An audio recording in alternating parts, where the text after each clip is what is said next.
Thanks for downloading a 3CR podcast. 3CR is an independent community radio station based in Melbourne, Australia. We need your financial support to keep going. Go to www.3cr.org.au for more information and to donate online. Now stay tuned for your 3CR podcast. Evil minds that plot destruction, sorcerer of death's construction, in the fields of bodies burning, as the war machine keeps turning, death and hatred to mankind, poisoning their brainwashed mind. Welcome to the Anarchist World This Week, broadcast across Australia on the National Community Radio Satellite. Listen to the Anarchist World This Week, Australia's sacred cow slaughterhouse. Listen to analysis of local, national, international events. Listen to analysis you'll never hear anywhere else.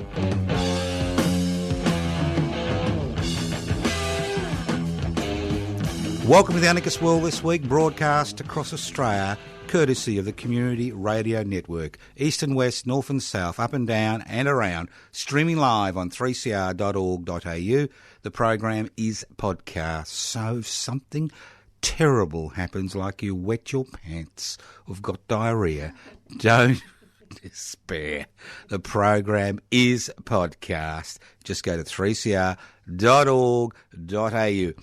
And if you are a Melbourne listener to the Anarchist World This Week and you cannot go to sleep or a shift worker, the program is repeated at 5 a.m. That's right, 5 a.m. to 6 a.m.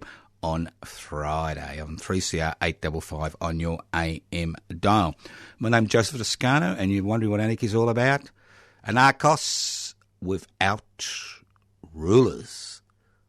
Not without rules. Without rulers. So how do you create a society without rulers?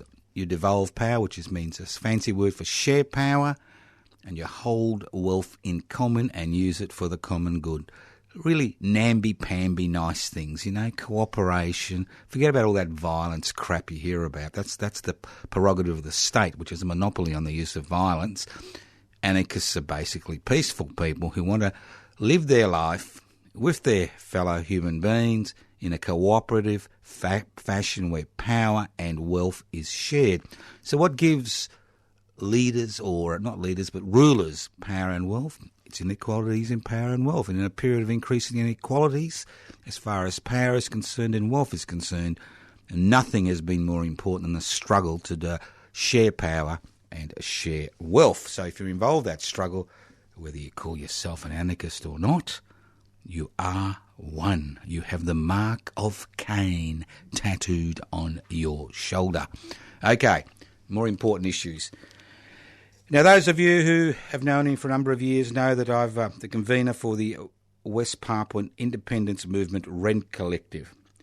The West Papuan activists, refugees and asylum seekers in Australia are part of that worldwide struggle. Many of them, not all of them, but many of them are part of that worldwide struggle for independence, which is currently going on in Indonesia, in West Papua, an Indonesian province in inverted commas.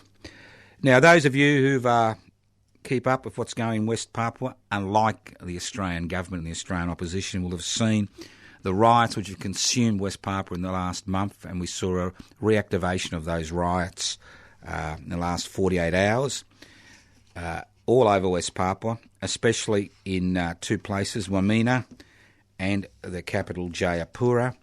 Over 22 people have been killed, many shot by the police, dozens, if not up to 100, wounded.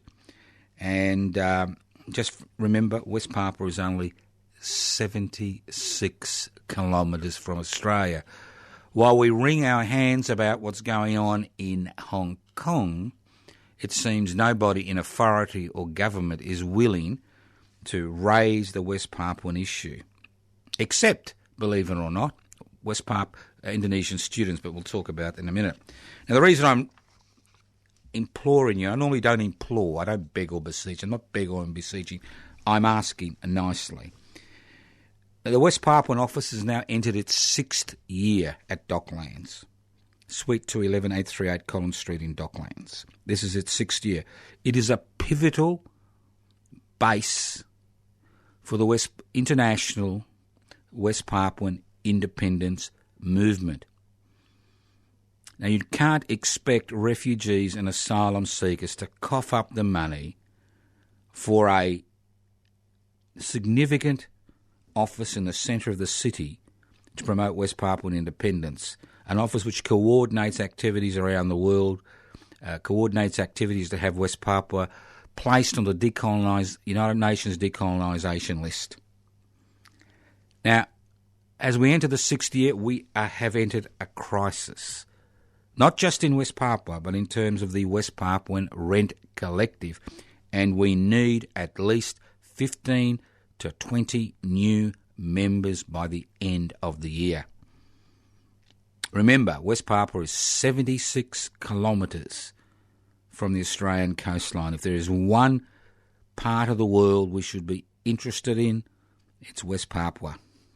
Now, to join the Rent Collective, all you've got to do is go to my Facebook page, Joseph Toscano.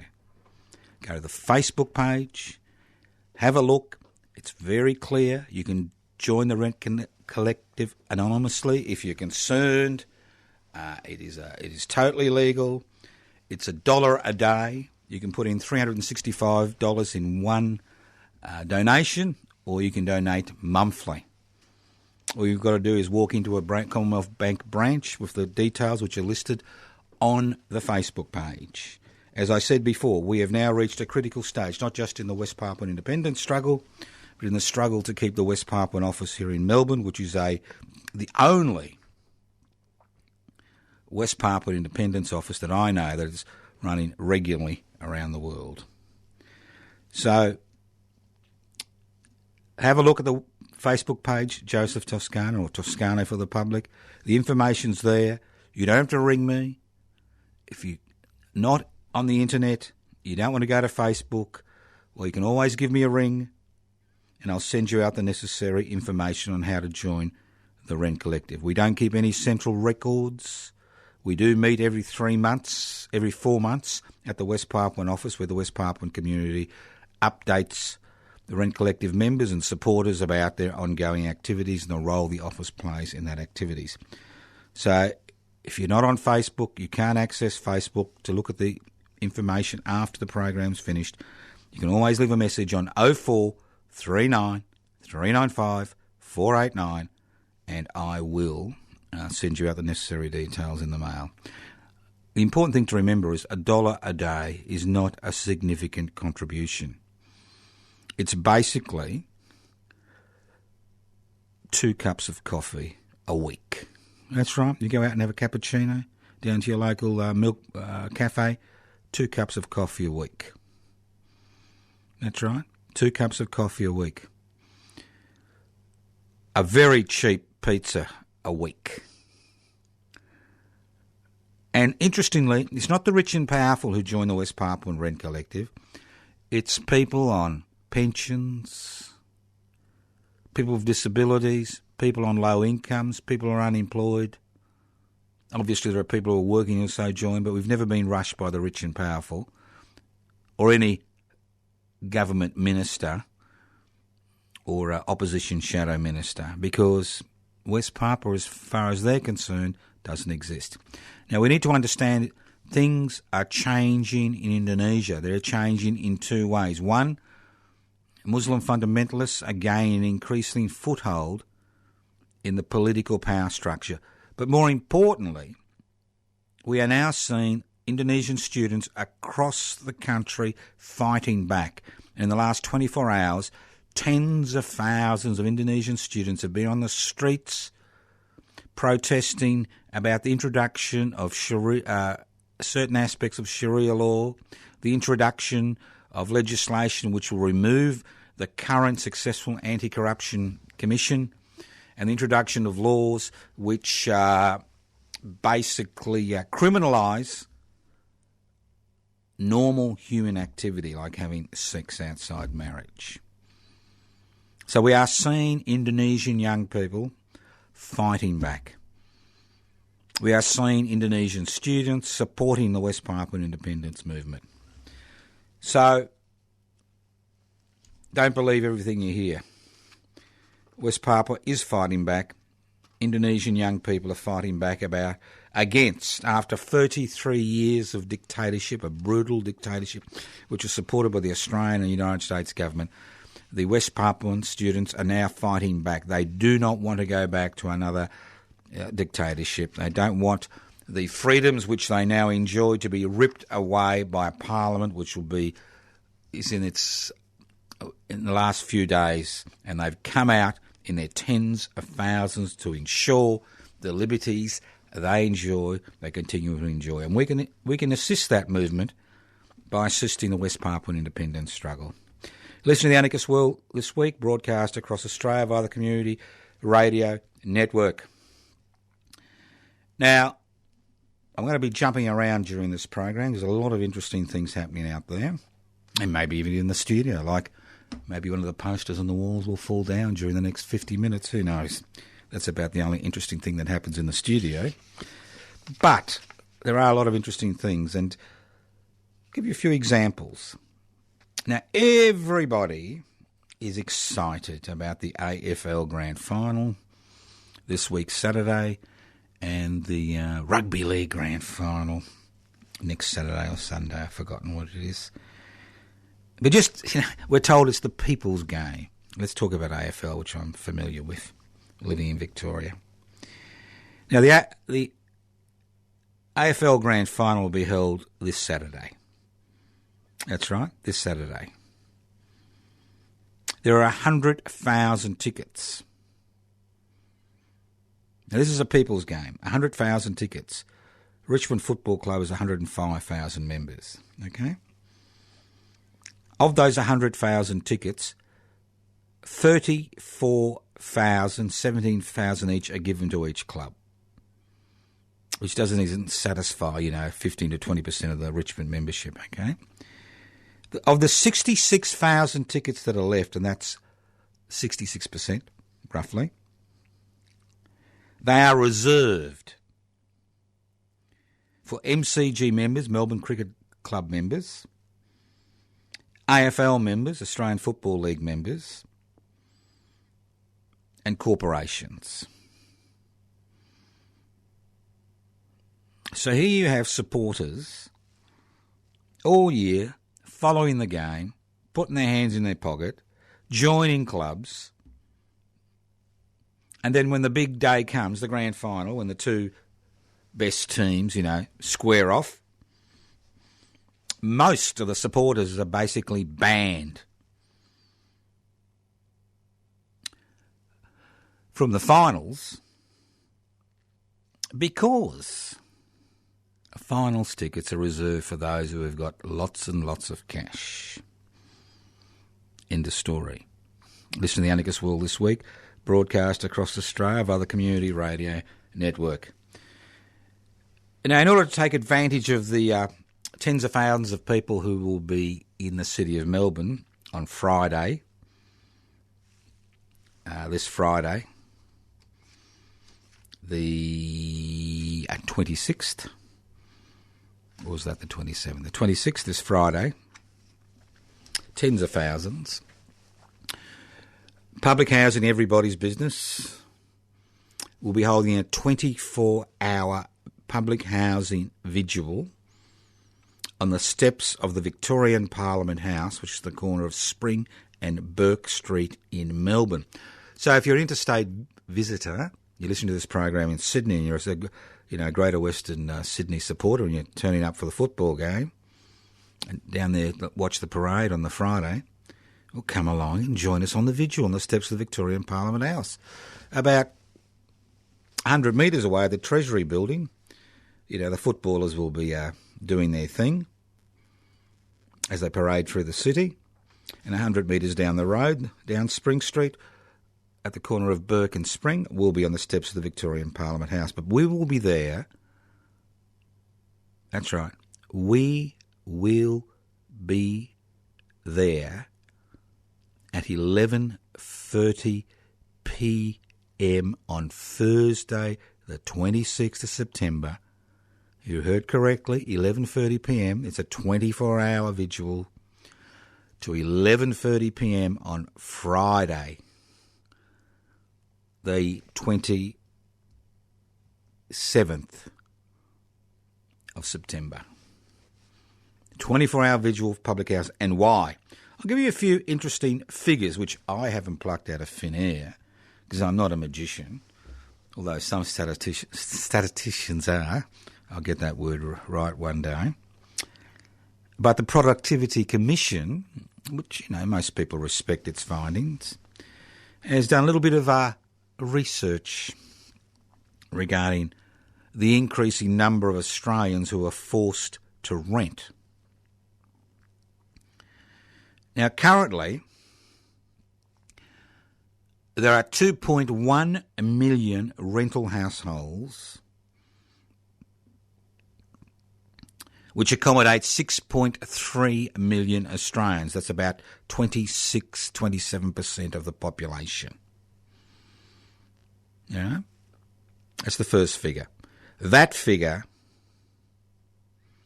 has increased dramatically since 1995.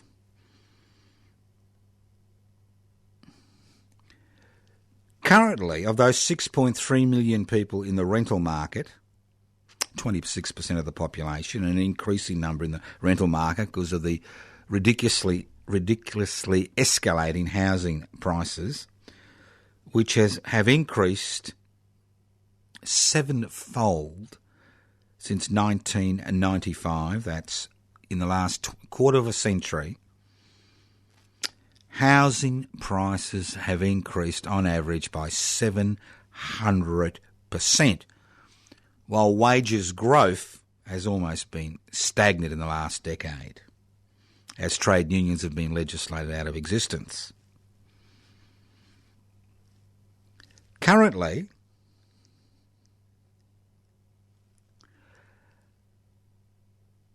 the number of low-income families in rental has increased by 42%.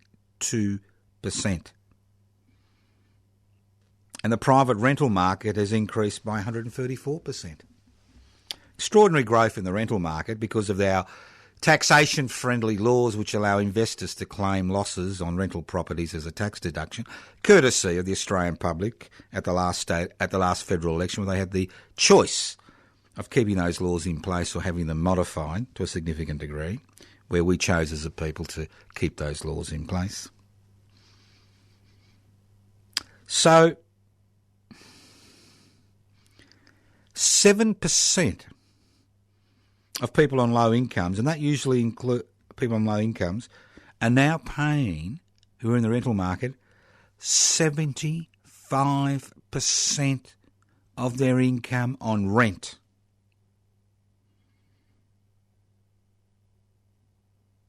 That's right, 7%. And 25% are paying more than 50% on rent. And guess who are the victims? Guess who are the people who find themselves in this situation? Low-income families, that's families that are relying on social security benefits to survive, or families that are in jobs which pay $700 to $800 a week. Low-income families. The disabled and the over 65. Elderly people who, through no fault of their own, who've worked hard all their lives, who find themselves at 65 when they retire, having to survive on a pension and having no permanent roof over their heads. So this is what Public Housing Everybody's Business campaign has been about since December 2016. Although it's specifically tailored to the Victorian situation, where we are demanding, not asking or begging or beseeching, but demanding the $6 billion of revenue which is raised by the Victorian state government every year by the levying of a stamp duty on housing be earmarked for public housing. And guess what? Since 1995 to 2018, the amount of public housing has fallen. And even when you put in this, the bodgy social and community housing figures into it, it hasn't even kept pace with population growth. So the Victorian state government, led by Mr Andrews, made a specific political decision. They believe that Victorians don't care about public housing. They care about railway crossings and new roads more than public housing. Because, you can see those things happening. And they've diverted that $6 billion a year in revenue into this road construction and orgy. So we say enough is enough. And if you agree with us and you're interested in the concept of growing public housing, because public housing was introduced in the late 40s and early 50s as a result of pressure from returned servicemen and women who found themselves homeless and living in tents in the Botanic Gardens and the MCG, for the state to provide low-cost, affordable accommodation.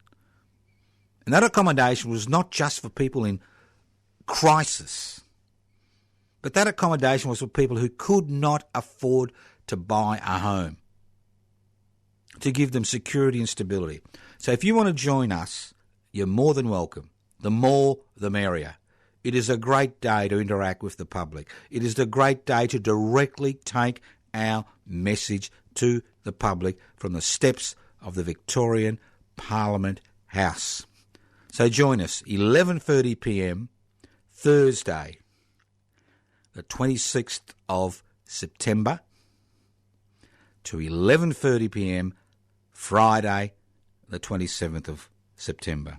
Listen to the Anarchist World This Week, broadcast across Australia via the Community Radio Network. Let's move on. I've been interested in hearing, that's right, hearing, the word is hearing, not listening, hearing, people talk about a crisis in democracy. As we see what's happening around the world, there's a crisis in democracy. As Western Europe disintegrates, Eastern Europe becomes more authoritarian, and so-called democratic countries become more and more authoritarian across the world. So they say there's a crisis in democracy. There is no crisis in democracy. There is no crisis in rule of the people, by the people, for the people. But there is a crisis in parliamentary democracy. And let's get that clear. There is a crisis in parliamentary democracy, where electors in this country are forced by legislation to go to the polling booth and cast a ballot to elect a representative for the next 3 years to make decisions for them for the next 3 years. A little bit like giving somebody a blank cheque to do the right thing by them, and then finding at the end of the day that your bank account's be denuded of any cash. So the crisis isn't in democracy. The crisis isn't in people wanting to rule themselves, in communities wanting to rule themselves and actually use the resources that they have access to for the benefit of that community. The crisis is in parliamentary democracy, because parliamentary democracy has been usurped by that small section of society that owns the means of production, distribution, exchange and communication. Casting a ballot no longer determines policy. Policy is determined in the boardrooms of national and transnational corporations, who basically set boundaries for what legislation eventually is spewed out of Parliament. That's what it's about. The crisis is in parliamentary democracy, because Parliament has been usurped by people who have money and use that money and power to ensure their interests are always put before the interests of the public. That's right. Public interests no longer form the backbone of our society. The backbone of our society is formed by corporate interests. And unfortunately, over the last 2 or 3 decades, more and more Australians on social security benefits, on wages, short-term contracts, see their future bound up with the very system that exploits them. And that's what explains what happened at the last election, considering what's actually happening in society as a whole, as more and more people are finding it more and more difficult to survive.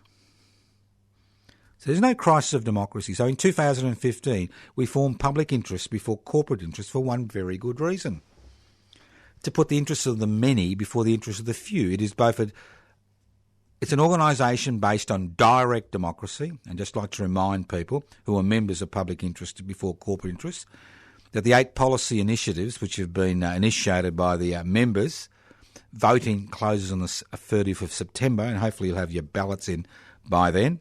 And don't forget that on the Saturday the 5th of October we will be gathering at the Unitarian Church in Melbourne, 110 Grace Street in East Melbourne, to count those ballots and incorporate policies within our constitutional apparatus.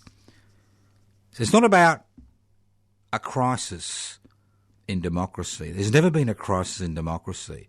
Human history, is a march towards democracy. Rule of the people, by the people, for the people. And that's the key, for the people. Not for that small section of society that owns the means of production, distribution, exchange and communication. Not for people who negatively gear property and get a taxation advantage. It's for the people. So there is a crisis in parliamentary democracy. It's about time there was a crisis in parliamentary democracy, because parliamentary democracy has not delivered. It's delivered to small sections of society, the 8 or 9% investment class in this country, to the 1% who own the means of production, distribution, exchange and communication. And unfortunately, there's another 70 or 80% of people who somehow think their fortune and their future is tied into the current capitalist system. Because democracy does not equal capitalism. A lot of people think democracy equals capitalism. You have no capitalism, you have no democracy. Capitalist democracy is what you see in the share market, where if you own 100,000 shares, you get 100,000 votes at the AGM, and if you own one share, you get one vote. Parliamentary democracy is about giving people power to make decisions for you. Direct democracy is having one vote, one individual. It's about formulating policies, as we do in public interest before corporate interest. Now, as I keep saying week after week, we need new members. It's all very well, to throw a brick through your television set, shut down your iPad for a few minutes until you feel the need to go back to it, or put some cotton wool in your ears to drown out the realities of everyday life. But the reality is that if you don't fight, nothing ever changes. So if you're interested in an organisation that uses both parliamentary and extra-parliamentary means to promote the concept of the public interest, the interest of the many before the interest of the few, then I encourage you to join public interest before corporate interest. Go to the website, pibci.net.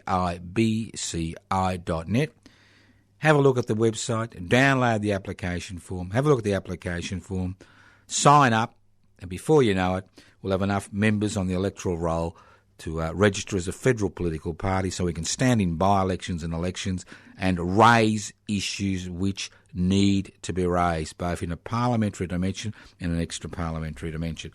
So I said before, there is no crisis of democracy, but there is a crisis of parliamentary democracy because it is a sham.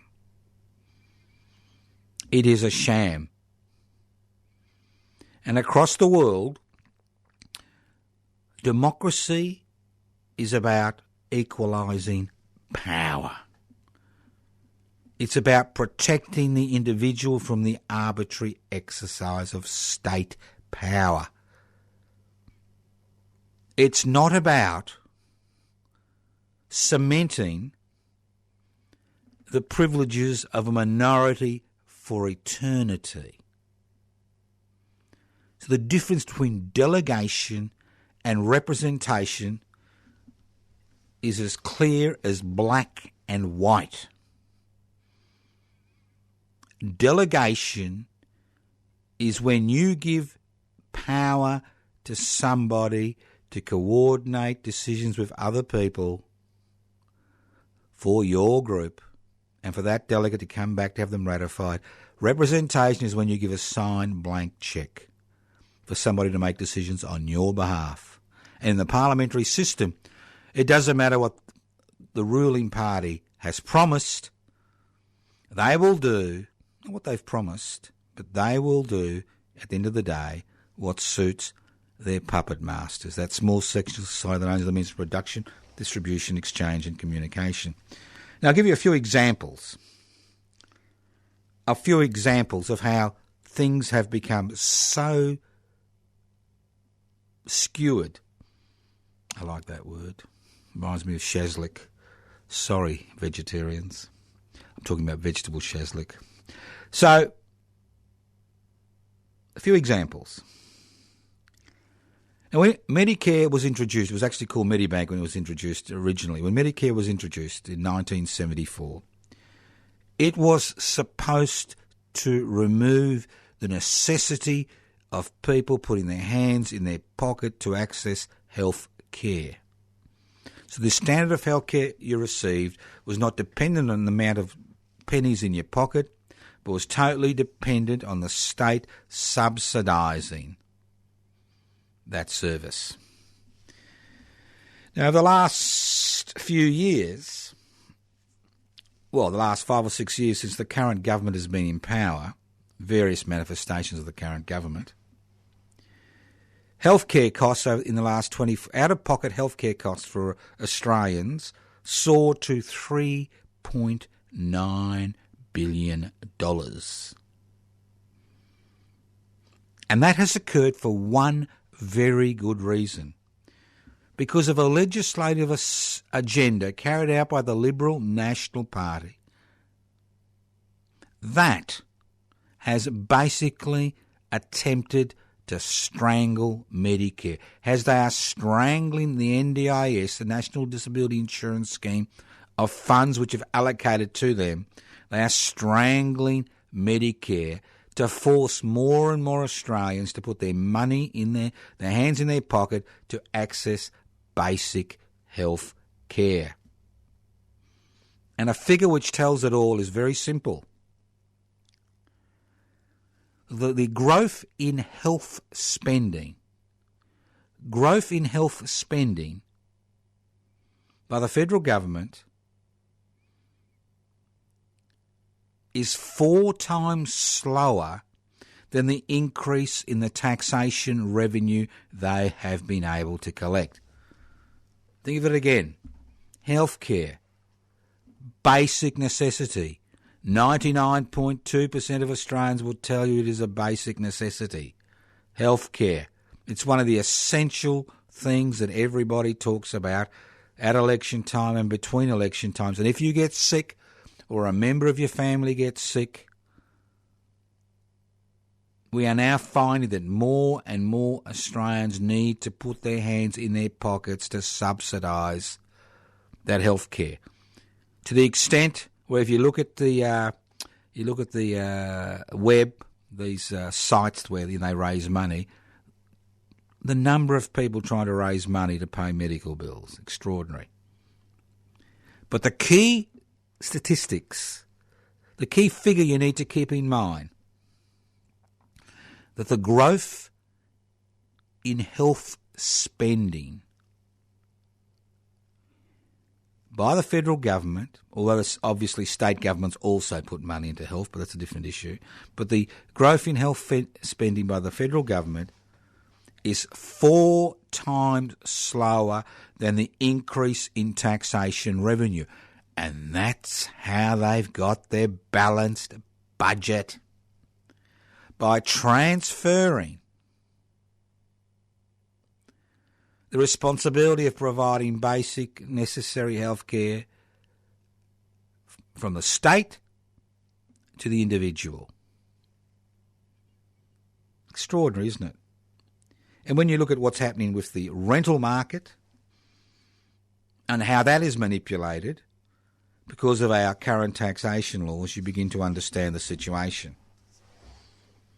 Now, why do we find ourselves in this situation where Australians, and I'm not going to blame the media, the fourth estate, I'm not going to blame the internet, I'm not going to blame, the Martians, or I'm not going to blame Mr. Trump, and I'm not going to blame Mr. Morrison, because we need to understand why so many Australians currently identify with the very system which is screwing them financially and oppressing them. Is it the Stockholm syndrome, where you fall in love with your master? Or is it something a little bit more basic? It's a little bit more basic. And the great bulk of Australians are in some type of work. There's about 10 million, right? And the great bulk of Australians are also having money compulsorily acquired by the state and placed in superannuation funds. Now, these superannuation funds is just a mechanism by which to privatise old age. Where in the old days, the state subsidised your old age because you'd worked all your life and you'd pay taxes, and it was about time you got something back in return for your investment. But today, through superannuation, you pay for your retirement. That's what it's about. But the key about superannuation is almost 50 cents of every dollar in any superannuation company, industry-based or non-industry-based, is invested in the stock market. And when people get access to the superannuation after a working life, they need to keep that superannuation going, to keep up their lifestyle. And the things about superannuation laws, they're basically there to enrich those who've got lots of money in their superannuation funds and punish those who haven't got any money in there or little money in their superannuation funds. So if you're in a poorly paid job all your life, there's hardly any superannuation. So more and more people are identifying with the very system that exploits them. And they think an attack on the capitalist system is an attack on their nest egg in their superannuation fund.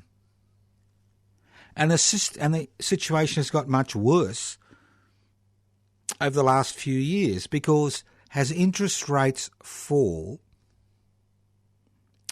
more and more people with self-funded superannuation funds, and there's over a million of them, and more people in industry-based and non-industry-based superannuation funds are looking for returns on their stock market investment, and that return includes franking credits, which is a gift from the government for owning a share, and that return includes the dividend you receive at the end of the year for having a particular share. So what we are seeing is the stock market is changing from a value-orientated market where investment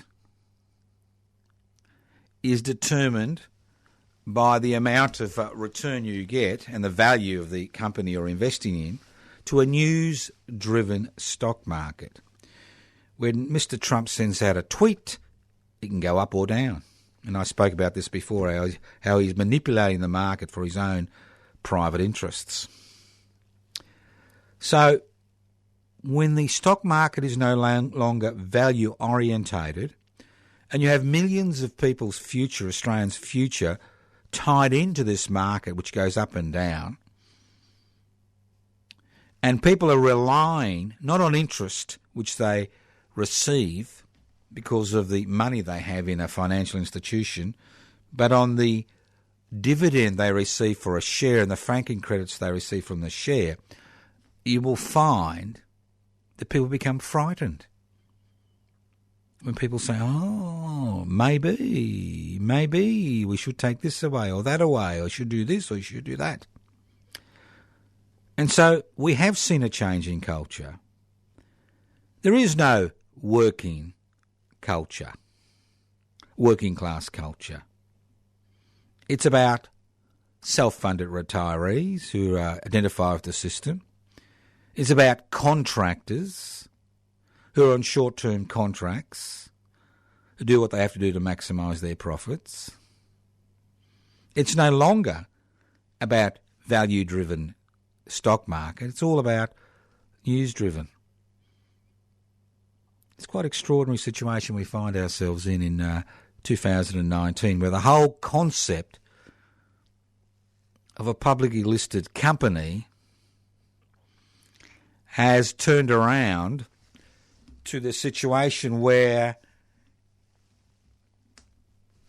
it's not value orientated. And this makes it's all about the return, the dividend at the end of the year on the stock market shares you have.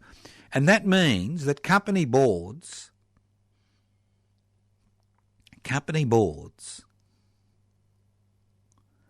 will invest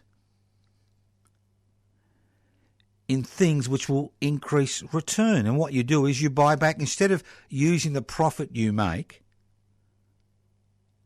to buy back, to expand the company, increase wages and employ more people, you use the profits that are made to buy back shares in the company, increase the value of the stock and increase the value of the dividend at the end of the year.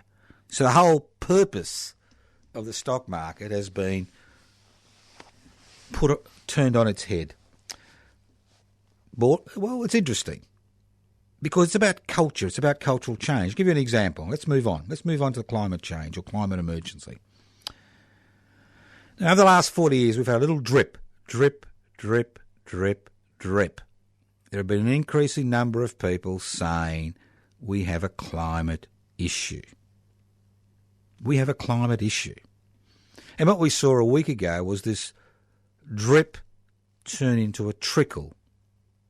And what we saw at the United Nations Climate Summit a few days ago was this trickle beginning to wet the feet of world leaders.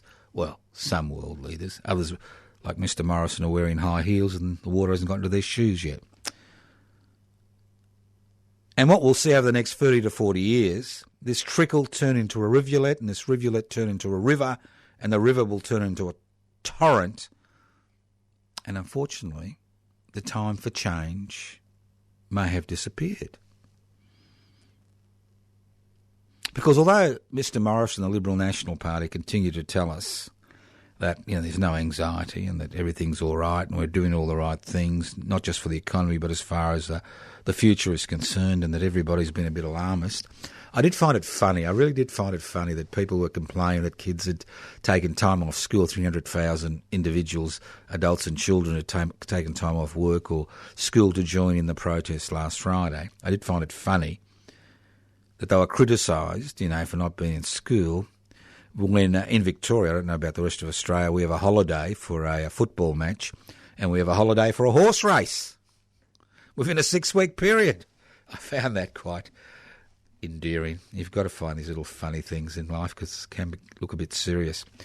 Now, those of you who have been listening to the program for some time will have forgotten, most likely, that I keep talking about the 4 horsemen of the 21st century apocalypse. That's right. Biblical reference, obviously. Old Testament reference, which, Jews, Muslims and Christians are all familiar with. Obviously, other faiths aren't, but that's about half of the world. The old 4 horsemen of the apocalypse. And we do have 21st century horsemen of the apocalypse. And they are growing in strength as I speak. And what we saw last Friday around the world at the Climate Summit a few days ago, was a basic response to those four horsemen of the apocalypse. The issue isn't just increasing CO2 emissions. The issue isn't about converting capitalism into green capitalism.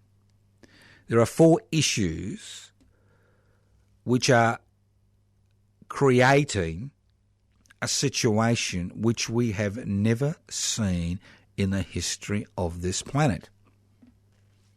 And hopefully the $150 million that Mr Morrison has and the federal government has given to the United States NASA program will be used to, maybe fly out a few of the more intelligent members of our community to Mars or somewhere else as we continue to despoil this planet. But the four horsemen of the apocalypse: increasing population growth. We expect to reach 9 billion human beings on the planet by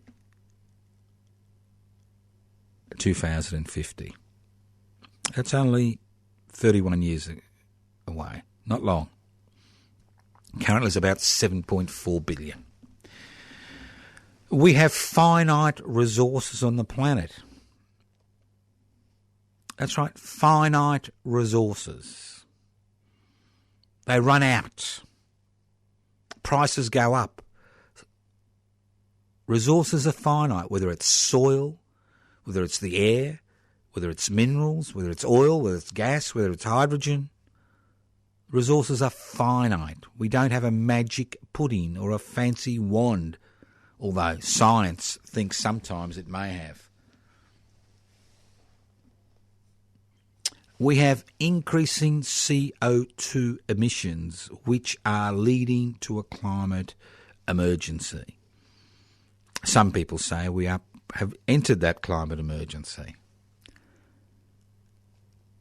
Increasing CO2 emissions, which directly related to the domination of the world's economy by corporate capitalism. Whether it's China or India or the United States or, the Marshall Islands, the dominant economic force on the planet today is corporate capitalism. And it has one mantra, one God, one message. Ever increasing profits irrespective of the human, social, environmental and national costs. That's the mantra. It's about, let's connect the dots. It's about return to shareholders. It's about increasing dividends. It's about incorporating people into the capitalist system, whether they want to be part of it or not.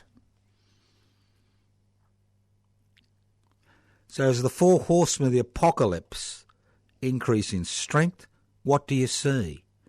Increasing disputes among populations, not based on race or religion, but based on resources. Access to resources. That is the key.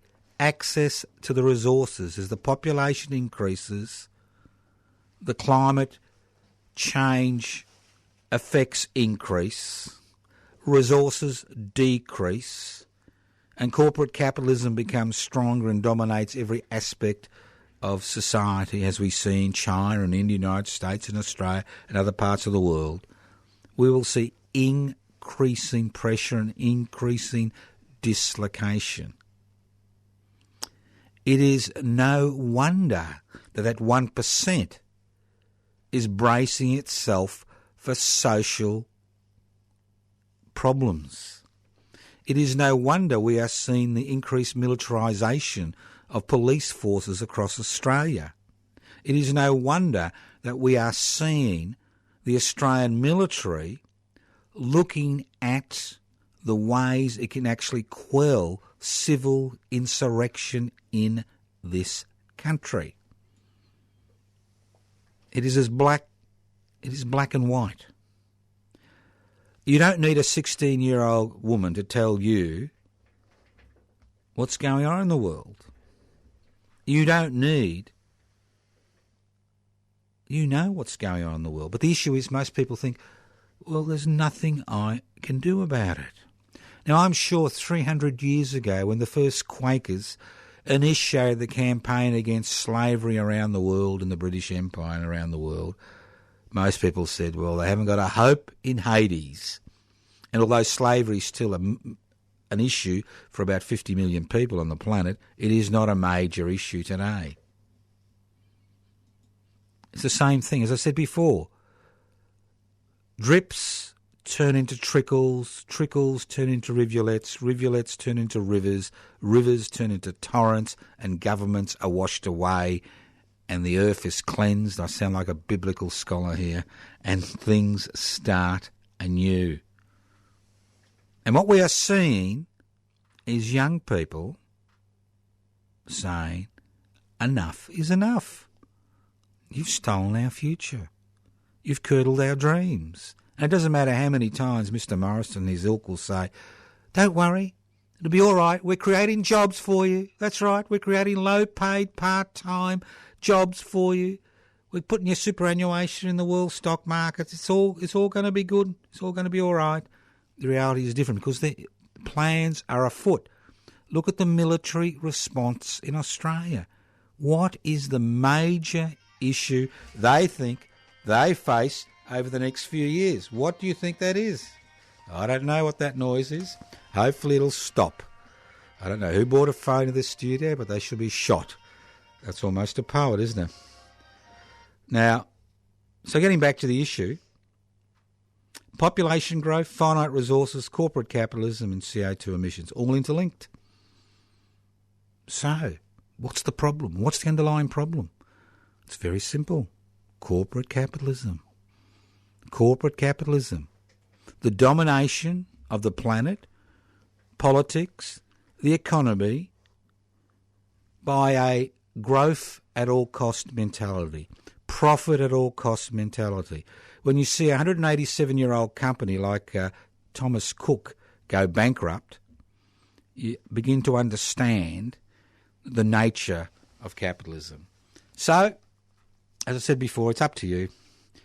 Look, I can wax lyrical till the time I die, and I can be a drip, but in order for drips to become trickles and trickles to become rivulets and rivulets to become rivers and rivers to overflow their banks and wash away governments which are doing the bidding of that 1% that owns the means of production, distribution, exchange and communication, you need to do something more than clicking a little button on your computer, more than saying what a great program it is. What I say to you is get involved, look around, get out there, see what's happening in Sudan, Hong Kong, Indonesia, West Papua, Egypt. Think about it. That's what it's about. Change is about people taking action. It's about people taking action. Talk's good, action's better. So, a few things you can do. You can look at my YouTube presentations, public interest before corporate interest on the YouTube, Twitter stream, Pipsy_AU, Facebook page, Joseph Toscano, Toscano for the public, public housing, everybody's business, defend and extend public housing, the Anarchist Institute website, anarchistmedia.org, anarchistmedia.org. There's a lot of things you can do. Don't like what I'm talking about? Look for other like-minded organisations. There are many around the world, many in your part of the world, many. And if there's nothing where you live, do it yourself. Standing outside a bank with a sign is enough to make them annoyed. Think about it. It's up to you. All I can do is talk about it, analyse, do my best. Sometimes doing your best is not enough, but nothing is more important, kind of focuses the mind than an impending disaster. Thank you once again for listening to the Anarchist World this week on your local community radio station, courtesy of the Community Radio Network. This program has been streaming live on 3cr.org.au. The program is podcast. You can access the podcast by going to 3cr.org.au. You can ring me on 0439 395 489 write to me at Post Office Box 20, Parkville, 3052. Don't forget, see you at 11:30 p.m, Thursday the 26th of September, on the steps of the Victorian Parliament House for a 24-hour public housing vigil. Tune in to the Anarchist World this week, next week, on your local community radio station. Evil minds that plot destruction, sorcerer of death's construction. An analysis you'll never hear anywhere else. Anarchist World this week, Australia's sacred cow slaughterhouse, 10 a.m. every Wednesday. Listen to the Anarchist World this week for an up-to-date analysis of local, national and international events. Poisoning their brainwashed minds. Oh, Lord, yeah.